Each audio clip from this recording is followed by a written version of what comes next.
Hello, I'm Dan from Be Kind Cadaver. And I am Bjørn Felle. And this is episode 5 of the AnalogueTrash Artist on Artist podcast.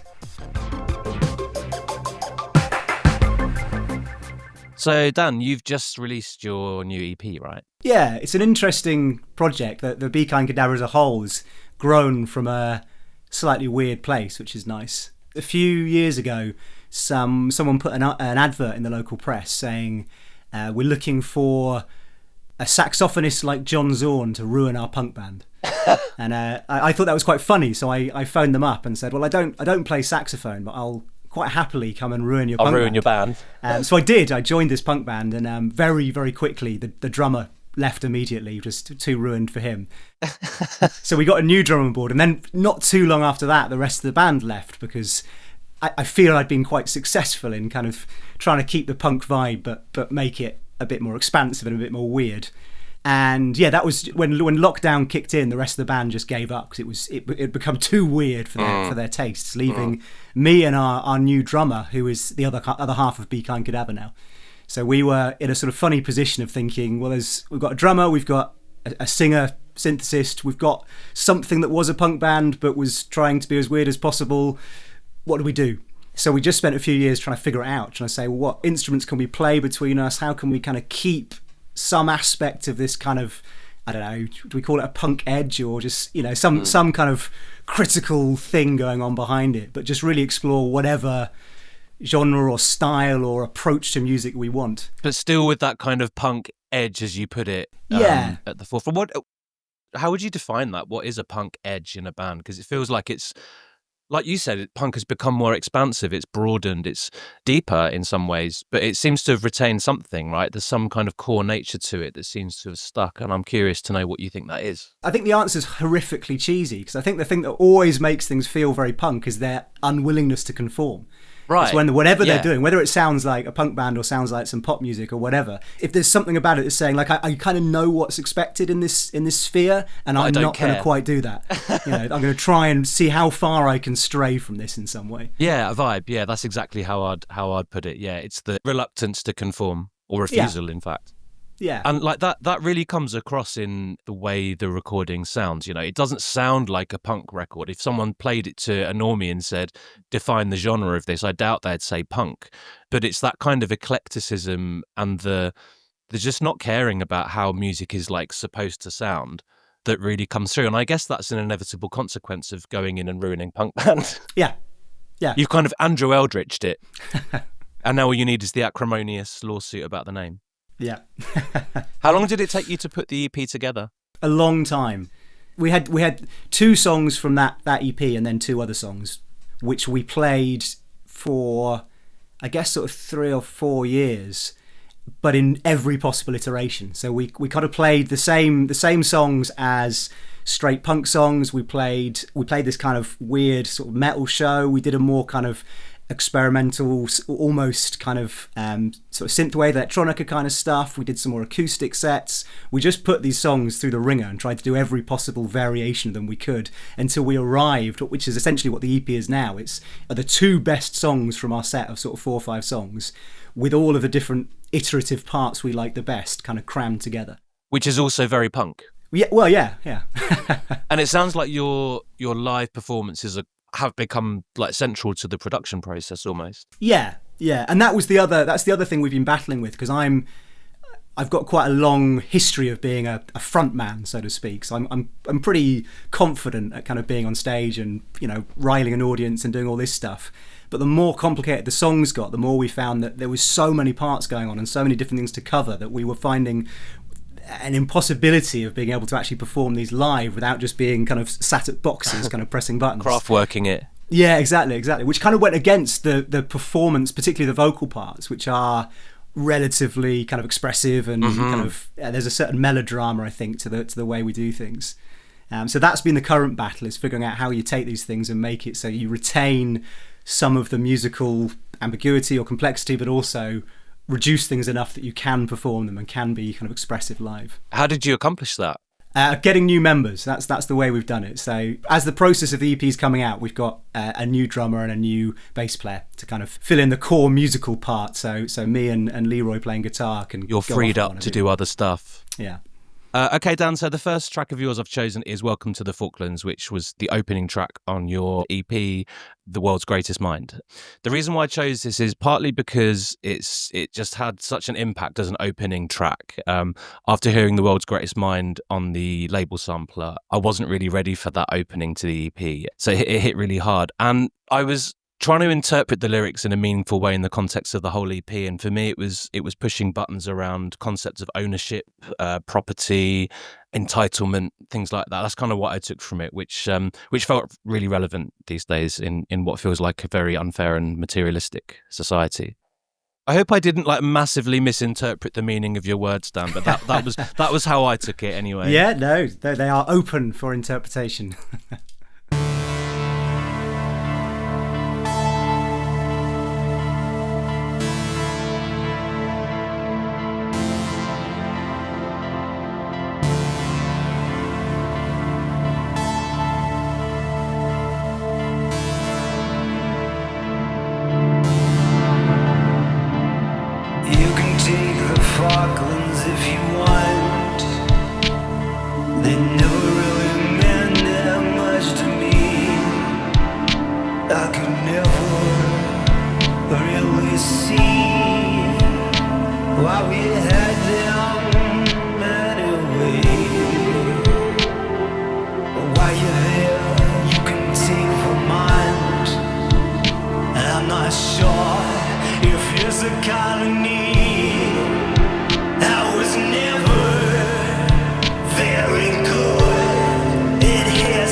How about yourself? Tell me about your approach to your work. Well, we were talking a little before, weren't we, about how you're kind of like a hardware guy. You like knobs and wires. I'm a software guy, and I love pushing software to the brink, really. So I'm really into Bitwig at the moment, and getting hardcore into kind of modular routings and stuff, and experimenting with sound that way.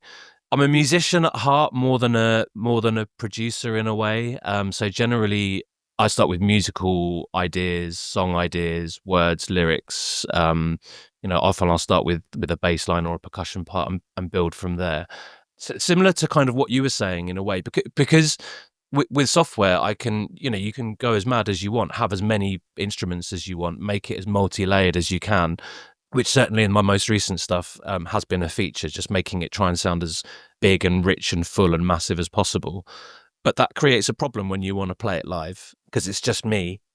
So there's obviously a limit to what I can actually do.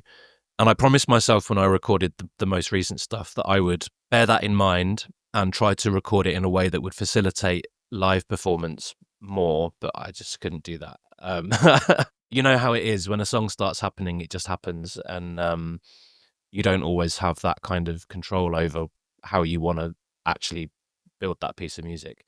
So it often starts with kind of a core idea, a nugget, a scrap of words, a fragment of music, and I build it from there, basically, and just try to make it sound as mad and disgusting as possible.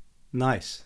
And then a lot of what you're hearing when I'm playing live is backing, because there is only one of me, which I do find a little bit frustrating because it means I'm limited in terms of how flexible I can be with the performance. Like, I can't play a song in a different way. But all my vocals are live, and I also play guitar live, which gives me something to do. And I've got like a mad touchscreen controller interface thing that runs the show, basically. So yeah, played some shows for the Vion 10th anniversary tour, and that was fun. So the first track I've chosen of yours is the final track on Extreme Hazard Planets, which is Progress. I think it was a weird one, because one thing I really liked about listening to your work in general is there's a really strange kind of desire to go between fairly radical different places while keeping the same overall aesthetic. So this was I thought it was a really nice contrast to certainly to the opening of this album, to have this very, on the one hand, very different vibe, but still really in keeping with this sense of slightly kind of gloomy kind of retro future stuff going on. Well, cool. It's basically I'm riffing hard on Killing Joke in that song, which I think is where that like the future gloom is coming from.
Nice.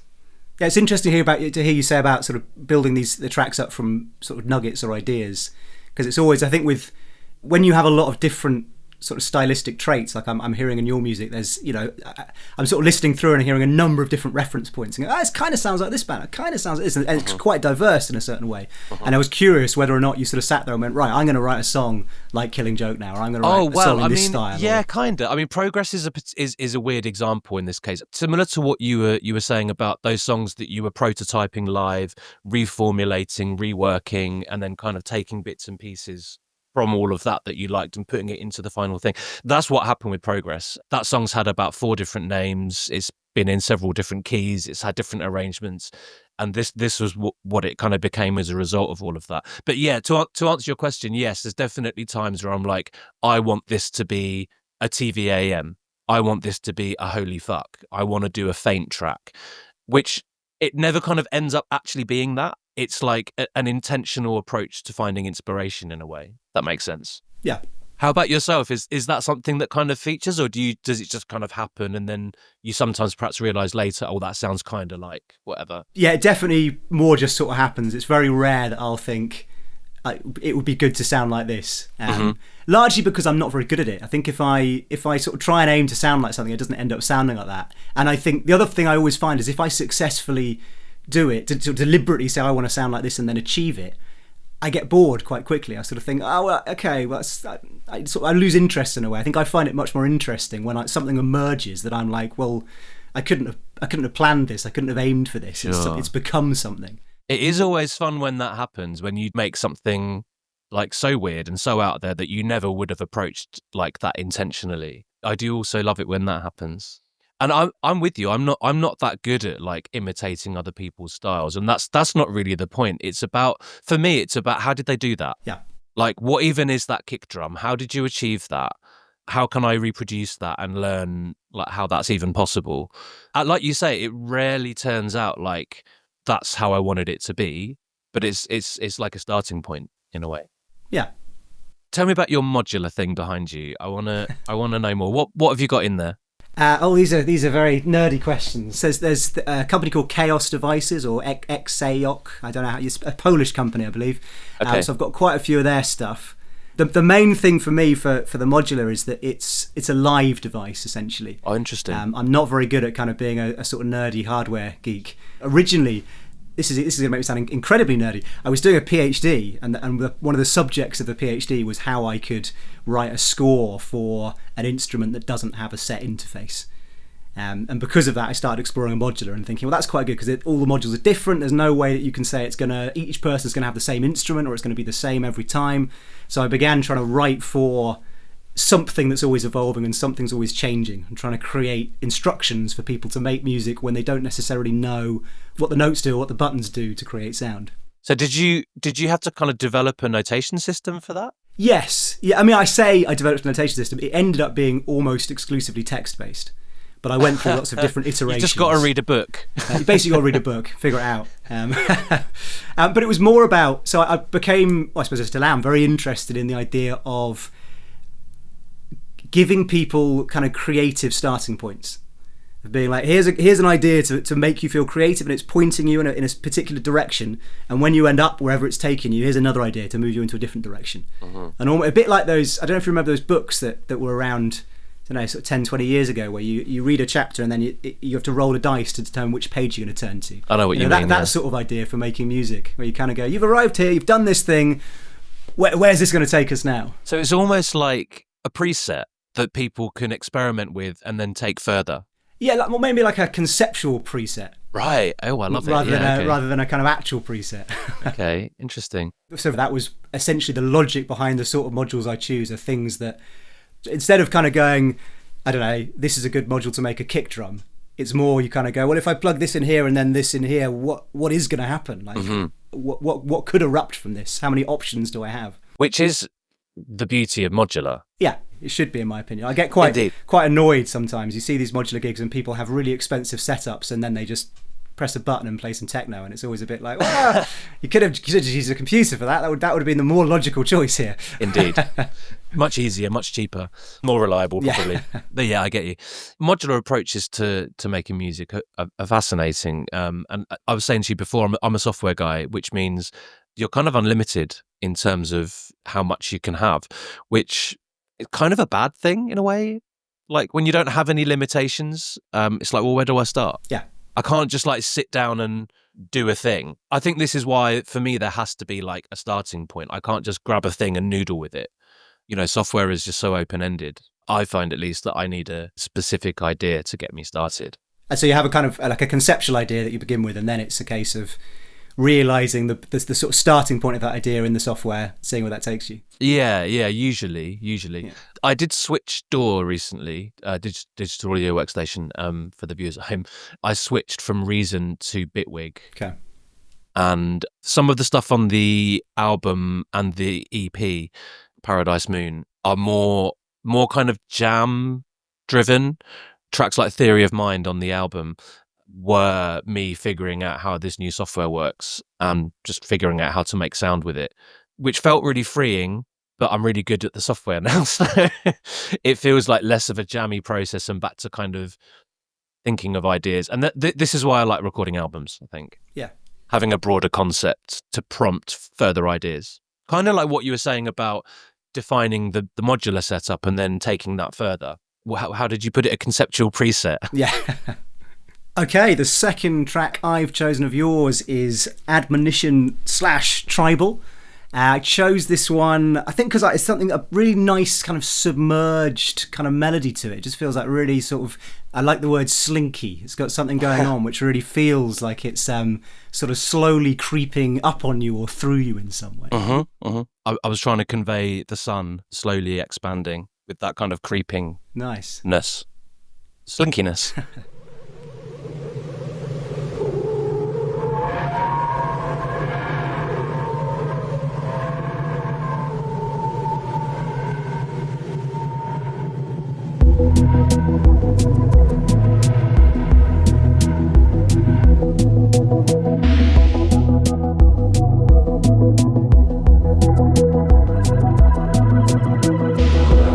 Stars away.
So one thing I sort of quite liked in listening to your music, there seems to be that when you make your kind of production choices and the particular timbres of sounds and how different instruments are going to sit, it doesn't always come across like you're doing that from a kind of default position of how do I make this sound as fat as possible, or how do I make this sound as heavy as possible, or sometimes I find in particularly in electronic music, there's a risk sometimes producers kind of know how to make a fat kick, or they know how to make something that ticks all the boxes, and then they kind of plant these things together and you end up something that sounds cool but everything kind of sounds like it's supposed to. And one thing I quite liked about your stuff is it didn't do that so much. There were certain elements where it wasn't necessarily the correct sounding kick or drum part or synth or whatever, but it was something that felt kind of interesting and kind of weird and kind of threw a different vibe in. Is that like a deliberate choice that you make? Yeah, definitely. And it's always difficult with things like that to know how that's going to come across to other people, because making it sound like it's supposed to sound bad is hard, because people might just think it's bad. But yes, it's a deliberate choice to degrade the sound, make things indistinct, bury stuff in the mix, make the kick drum sound like it's not supposed to be like that. And I hear you, like, when you can make every kick drum sound perfect, it's tempting to do that. A creative friend of mine, sometimes I have to kind of hold him back, because he's like, that just doesn't sound right. Just sounds wrong. But if it's right to be wrong, then it's right? Yeah, I think particularly in this day and age, when we've got things like Splice and these kind of platforms where you can, at the press of a button, get the right sounding, any kind of instrument or voice will sound right straight away. It seems pretty much creatively that's become the least interesting thing you can do in some ways. Yeah, and I think that's why for me it's fun to subvert that. Like, we've been there and done that with perfectly produced, slick electronic music, and lots of people have done it, and lots of people still do it, and that's great. But I want to be subversive, and I don't want to just make music that sounds like it's supposed to sound. I want to make music that challenges people's perceptions or preconceptions, I should say, about what they're expecting to hear, which I think is also part of that punk edge that you were talking about earlier. Yeah, exactly.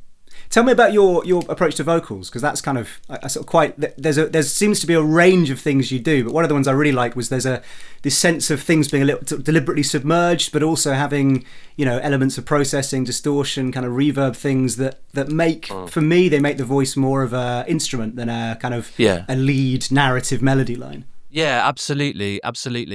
It's partly a sonic thing. A lot of the music that I enjoy doesn't have upfront vocals.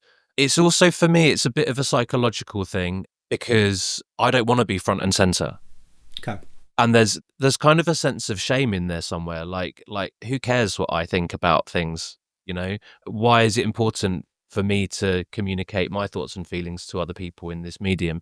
So I kind of bury it to de-emphasize that aspect of it. Singing the song is for me. Okay. Pretty much. And I like the idea that there's something buried for people to find. If people want to listen and re-listen and struggle to discern the words and then to decode a meaning, then my hope is that would make it more interesting to listen to. Nice. Okay, so the second track I've chosen of yours, Dan, is The World's Greatest Mind, which is on the AnalogueTrash label sampler and on your new EP, and is the title track of said EP. The reason why I chose this was mainly because of the overall level of doom. It was kind of like listening to Kate Bush on a bad trip. And it was somehow pushing Sisters of Mercy vibes for me as well, but I'm not really sure. I really don't know what specifically to take from the words at this point. I'm still kind of parsing it and trying to discern a meaning that makes sense to me. But sonically, this track in particular really worked for me. And I want to talk to you about that lovely arpeggiating. I don't know if it's a synth part or a guitar part, but it's lovely and I want it.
10-pound note, I'll probably be rich, 'cause I've been betting in the corner, trying to find a way out of this horrible myth. A world with so much to remember, but so little to miss.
I love the richness of your vocals in particular. Like it sounds like you've multi-tracked your vocals to death, or there's some mad saturation or something going on.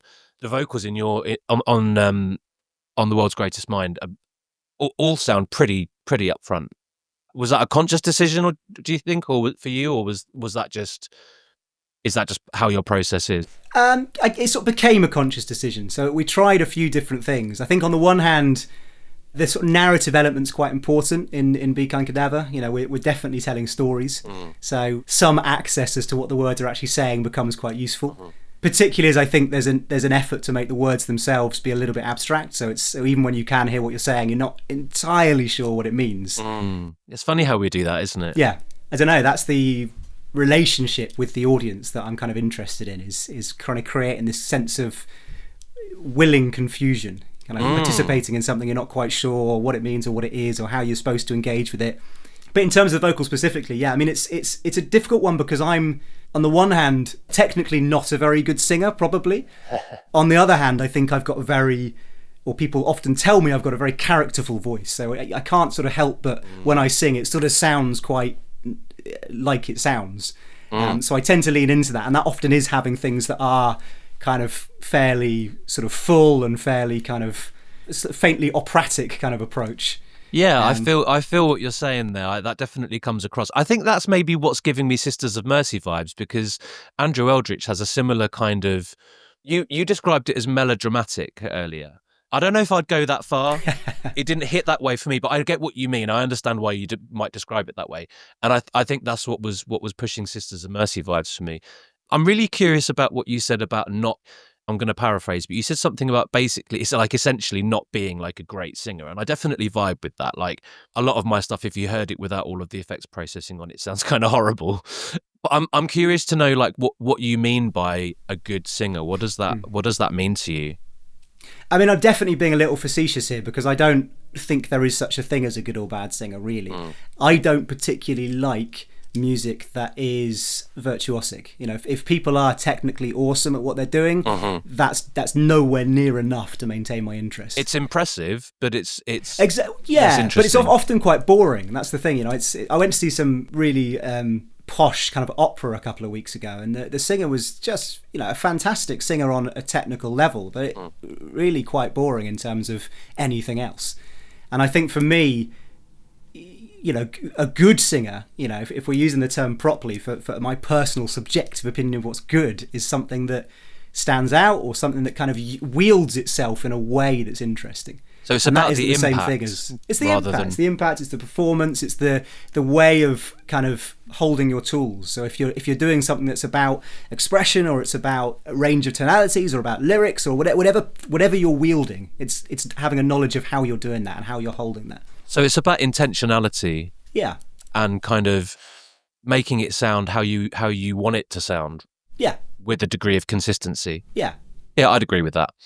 I think if like you listen to Tom York, for example, you know, it's kind of out of tune, it's kind of faltering, but you know it's that way because he made it that way. Yeah, exactly. Because he wanted it that way, not because he like quote unquote can't sing, which I think is what a lot of people would say about certain vocal performances, that person just can't sing. Yeah. Which is a claim that requires substantiation, in my opinion, anyway. Yeah, absolutely. So some of my favourite singers are, you know, derided for being unable to sing by other people, and I think it's kind of missing the point. You know, it's the fact they're not singing properly is often the thing that makes it charming or kind of makes it impactful.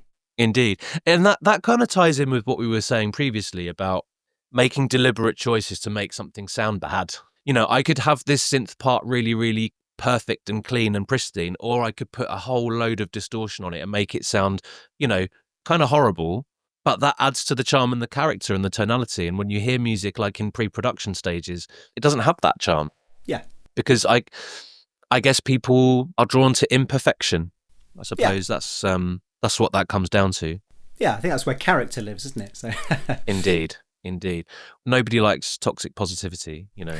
We like flaws. Yeah. It's funny though how we do that, isn't it? Why is it that the character is in the imperfection?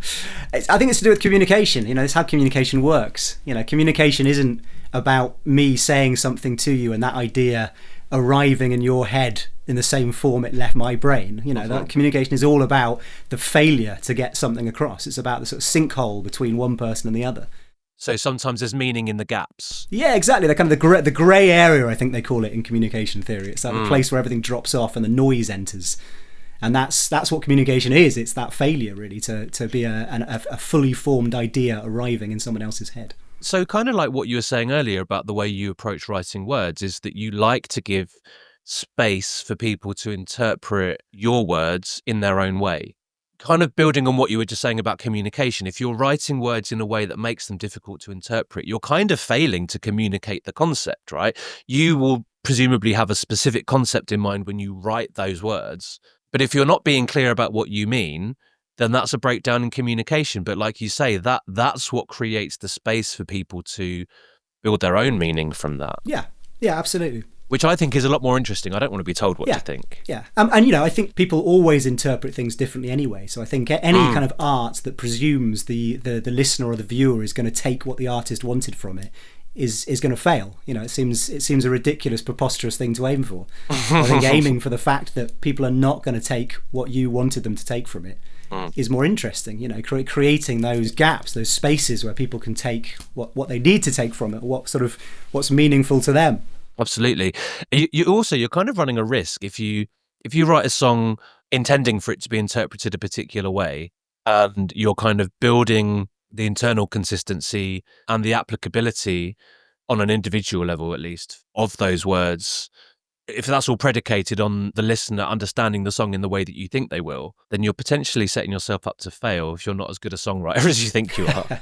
Or if you're just not taking enough account of how different other people's interpretations might be. Yeah. To be true, to have to convey an honest experience is to convey your experience, right? And I think all of our experiences are going to be different.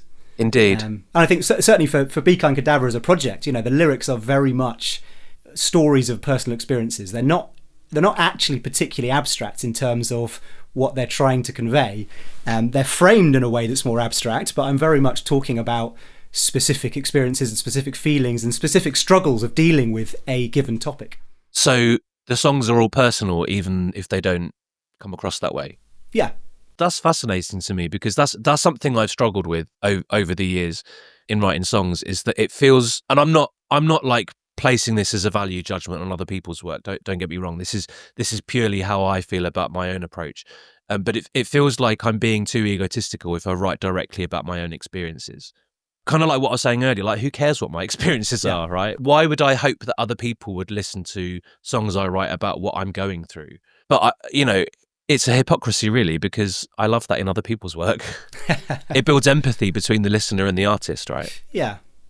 I think for me it kind of ties in with the dynamic around the kind of singer or lyricist in general. Like if there's someone who I feel when they're not singing a song, they're still desperately trying to make sure they're the centre of attention and giving their opinion at all possible times, I think I'm less interested in hearing their opinion as a songwriter. Mm-hmm. But if it's someone who gives the feeling that maybe they might sit quietly at the back of the room most of the time, but give them a microphone, suddenly they're going to find a way to express this thing they've been trying to express. I find that kind of more interesting, because I know what you mean. I feel egotistical as a singer. I feel very much like, I describe it as melodrama, like it's a performance of my ego, but a very knowing one, because when I'm not given a microphone, I'm incredibly shy, and I'm very, very unlikely to tell someone what I'm thinking or feeling unless I'm kind of forced to. At which point, I might try and do it in an interesting, performative way. So it sounds like you're able to kind of square the performance of the ego, as you put it. You can square that morally with yourself. Not that you need to, but we do nonetheless, by balancing it with your general dislike of being kind of upfront and in your face about your opinions, and considering it more as a need to express rather than a desire to, convince or communicate or whatever. And I suppose the way we write as well, I don't write a song saying like, oh, I've just had a terrible day and I feel really shit about the world. I write songs about how shit the world is. Yeah. Basically. Yeah. Presumably that's kind of catharsis in some way. You get a personal effect from... Yeah, absolutely, absolutely. And that definitely plays out when I'm performing live as well, even more so than in the recordings, because you're doing it to people. Yeah. And it's, I don't know about you, but I find, particularly with delivering vocals live, I find I actually put more feeling into it when I'm performing it live than it is on the recording in the studio. Yeah. I suppose because it's less important for it to sound how you want it to sound, and you can just kind of let go a bit more. Yeah, I would certainly agree. Not always to a beneficial way. True, but it does kind of, either way it comes out on the night, that does, I think, also, it kind of facilitates the realness that you were describing, that kind of robs it of some of the ego. Yeah. I'm doing a thing that's an emotional expression of a real thing that I'm feeling, rather than I'm contriving a performance of something that I hope you'll like. Yeah. Also very punk. So when you're doing your live stuff, what's the kind of setup? You're singing and playing guitar? Yes, got my guitar. So do you get to move around a lot? Are you performing in a physical sense, or is it more behind a laptop, kind of doing a few tinkering I do like to move about. My guitar is wireless, and my mic I always have on a really long cable. Some tracks I don't use the guitar, basically because there wasn't a part that I could realistically strip out of the backing and actually play live. Because not all of my music is like melodic enough for that to really be reasonable. But I try to move about as much as possible, because always in the back of my mind, I'm aware that this is a performance, and it is supposed to be entertaining. And I think if I'm just stood there singing, what's the point? Just listen to it at home. So yeah, I do try to. How about you? I haven't caught any of your live shows yet, so I'm curious to know how this plays out with your mad modular beast behind you. We try to get as much leeway from being live as we can. So it sort of depends on the track as to how much stuff we have to have programmed. We try and have as little as possible. The last 3 shows we've played with some new band members have had absolutely nothing that is kind of looping or being sampled or anything. So everything is very, very live. And as a general rule, if I can spend less time on stage and more time, singing in people's faces, that's a win for me. So it less time on stage, did you say? Yeah. The more time I can spend in the audience, kind of shouting in people's faces, getting down in the crowd, creating some kind of sense of tension. That's good. And that's a good way of doing it. Sounds wild. Yeah. It's been really interesting to compare, very different approaches, because like we've got hardware and software, we've got jamming and puzzling. Different approaches to songwriting. Well, actually, I guess that's one consistency, actually, in that we're both kind of resistant to the same egotistical aspects of it and trying to bury that in layers of confusion. Yeah. So what have you got lined up coming in the future? Have you got some new releases or kind of new stylistic directions? Oh, I don't know about the latter. We'll see. I think that's going to depend what I'm listening to, which at the moment is still a lot of TVAM, so maybe stylistic continuity. My most recent track is MK Ultra, which was on the AnalogueTrash label sampler, Volume 8, I think, released 2024, that one. And kind of building on what we were saying earlier about how we approach writing songs, this one is much more of a self-insert, personal experience, kind of bearing my soul kind of thing, which meant that I wrapped it up in more layers of metaphor to try and hide that, to mitigate my shame about it. But yeah, basically at the moment, I'm really into like conspiracy theories, why people believe the things that they believe, the mad shit that people think is real, and the ways that a lot of that stuff is used to manipulate people, to control people's behavior, to exert power and influence over other people, and cause them to say, do and think things that they wouldn't otherwise. So I'm riffing hard on those concepts. So I think probably another album is going to be started pretty soon. I think that's what's going on. And then, yeah, as many shows as AnalogueTrash can give me. Nice. How about you? Yeah, we've just had the EP come out, which is obviously very exciting. But of course, during that process, you're sort of writing new stuff. So we've been, I've been working on this kind of country folk kind of album with me singing on an auto harp, which is very, very different direction. So there's been an effort to kind of see how much of that can be kind of Be Kind Cadaver, how much we can. Wow, you're ruining this punk band. I really am. As soon as it takes a direction, I'm like, right, let's do some country. Folk time.